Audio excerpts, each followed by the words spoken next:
दुसरीकडे भोगावतीमध्ये गर्भलिंग निदान केलं जात होतं।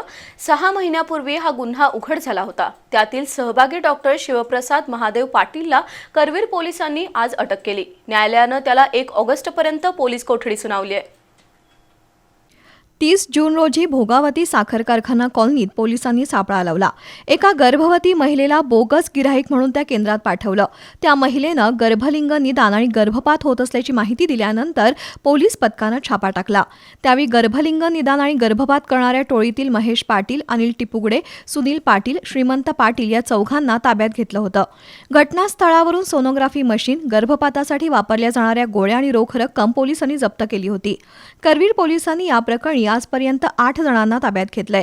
त्यानंतर या प्रकरणाचा आणखी सखोल तपास करून पोलीस निरीक्षक रवींद्र कळमकर यांनी इचलकरंजीमधील डॉक्टर शिवप्रसाद महादेव पाटील याला अटक केली आहे। 2024 मध्ये त्यानं 2 लाख रुपयांना पोर्टेबल मशीन घेतलं होतं। त्याद्वारे तो गर्भलिंग निदान आणि गर्भपात करत असल्याचं उघड झालंय। न्यायालयानं डॉक्टर शिवप्रसाद पाटीलला 1 ऑगस्टपर्यंत पोलीस कोठडी सुनावली आहे।